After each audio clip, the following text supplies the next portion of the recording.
Lesson 1-7, Functions. A relation in which each element of the domain is paired with exactly one element of the range is called a function. A function is a relationship between the input and the output. So there's exactly one input and exactly one output. And we're going to look at a lot of examples throughout this lesson. The first thing we're going to look at is how to identify functions. So for each domain, there may only be one range in order for it to be a function. So we're looking at the domains right here. So we have -2 pairs up with -3. 0 and 3 pair up with 6, and 4 pairs up with 9. Domains can share a range, but range cannot share a domain. So if we're looking at the set of ordered pairs right here, we have 2, 1, 3, -2, 3, 1, and 2, -2. So when we create our domain and range chart and we go and we map them out, you can see that 2 pairs up with 1 and -2, but 3 also pairs up with 1 and -2. So the range is actually shared between the 2 and the 3. And so therefore, we would not identify this as a function.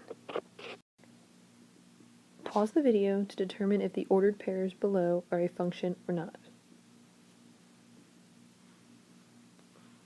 To determine if these ordered pairs are functions, we need to create a table and then map them together. So I'm first going to write out all of my x values for my domains. So -4, -2, 0, 2, and 4. Now I'm going to write out the range values, or my y. So 1, 4, -1, 1, and 4. So again, we have this 4 that is repeating, but that's okay. So then we map them, and we say the 4 goes with the 1, the -2 goes with the 4, 0 goes with the -1, 2 goes with the 1, and because this 4 and that -2 share, I'll actually just show it this way. 4 with the 4. So now we have to determine if this is a function or not a function. And we would be able to identify this as a true function because all of them pair up with just one range. This one is a function. Now, looking at the next set, we first want to look at our domain, which is 2, 5, 6. So we write those down, 2, 5, and 6. And then we look at our range, which is 6, 7, 9, and 10. 6, 7, 9, and 10. And we create our map.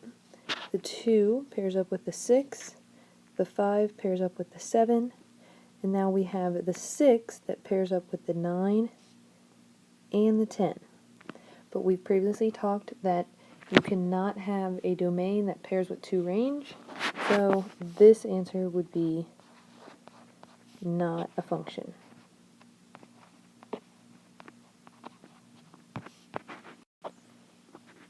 When drawing graphs of functions, there's a number of steps that you have to follow. First, you have to make a table of the values, and this is where you're listing out your x and your y's in a table with your domain and range corresponding to each other. Then you need to determine the domain and the range. We know that the domain is the x value and the range is the y value. You want to write the data as a set of ordered pair with x and y, and then you want to graph those ordered pairs on a graph with your x-axis and your y-axis. Let's take a look at this example. Suppose you are filling a bird feeder with seeds. The bird feeder will hold up to 3 quarts of seed. The feeder weighs 2.3 pounds when it is empty and 13.5 pounds when it is full. So below I've made a table. In quarts I did 0, 1, 2, and 3. And so when it is empty, you know that it is 2.3 pounds, and when it is full, with 3/4, it is 13.5 pounds, and then the two numbers in between. So now we need to identify the domain. The domain here would be our x values of 0, 1, 2, and 3. And the range would be the y values, the 2.3, the 6, the 9.8, and the 13.5. So if I want to write out my coordinates, we have 0, 2.3, 1, 6, 2, 9.8, and 3, 13.5. So from here, now I can create my graph. So I have my x and my y. I'm just going to make some of the dash marks.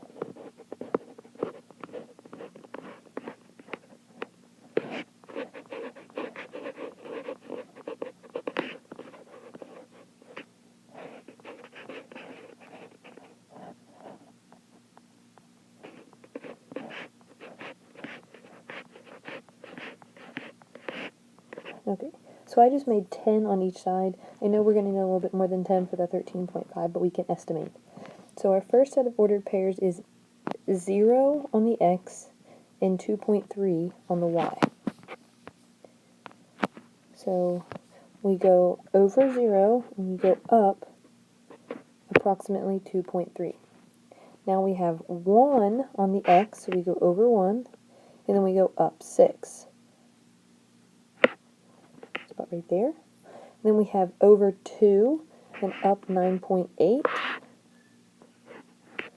And then we have over 3 and up 13.5. And again, I'm just going to estimate. So now if we connect all of these,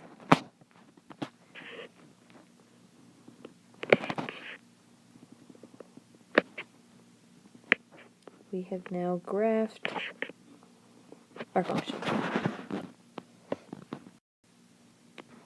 Pause the video and graph the function below.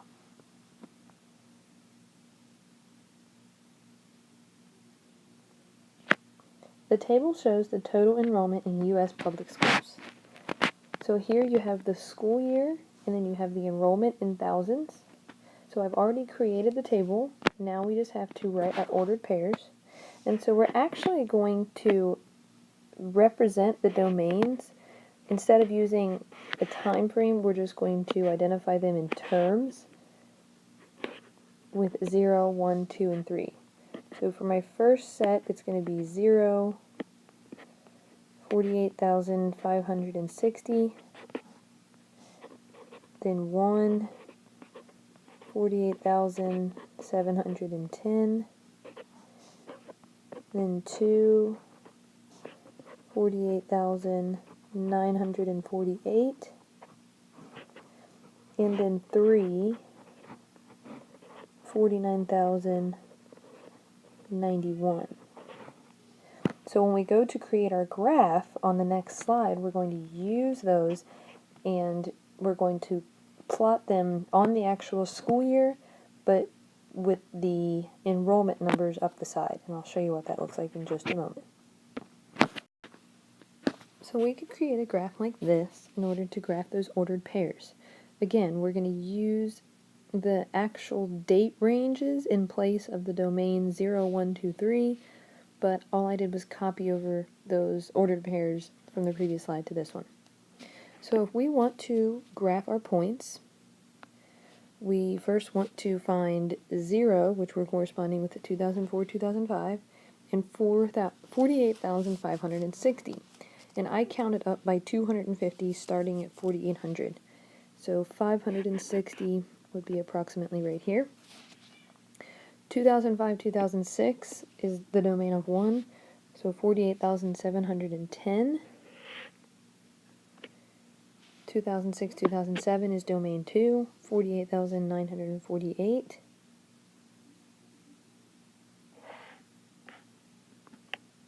And then the last one is domain 2007, 2008, which is 49,091. So there we are with our line, and we can connect those dots if we wanted to. And that would be what our graph would look like. There's also a test that we can do to determine if a graph is a function, and it's called the vertical line test. So if no vertical line can be drawn so that it intersects the graph more than once, then the graph is a function. So if we're looking at the pictures below, for the first graph, if you draw a vertical line anywhere in this graph, it only crosses the graph one time. So therefore, this one is a function. In picture number 2, you draw a vertical line, and it actually crosses the graph twice in 2 different spots, here and here, so this one is not a function. And in this example, you could draw a vertical line anywhere, and it's not going to cross the graph but one time, so yes, this one is a function. So function values are equations that are functions, and they can be written in function notation, which is like the example below. In functions, x represents the domain. So f5 tells you that you replace the x in the equation with the 5 and then solve. So for the example that we're using, fx equals negative 4x plus 7. So we're going to replace the x with a 2. So we have negative 4, and the x is 2 plus 7. So we have negative 4 times 2, which is negative 8, plus 7 is a negative 1. So this would be your final answer. Pause the video to try the examples below. Fx equals 2x minus 3. Remember that you're replacing the x with the negative 2, and then you're going to replace it again with the negative 3 plus 1. Let's take a look at the first example. So 2 times negative 2 minus 3.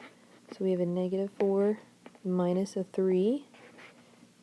So negative 4 minus 3 is negative 7.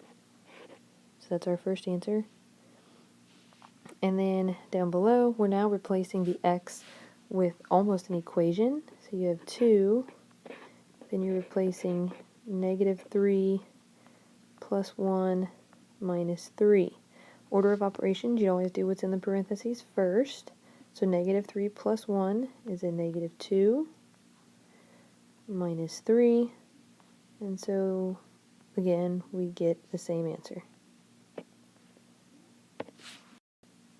Pause the video to complete the lesson review. All that you're doing here is you're determining whether each relation is a function. So there's an example of a mapping, there's an example of a table, and there's an example of a graph.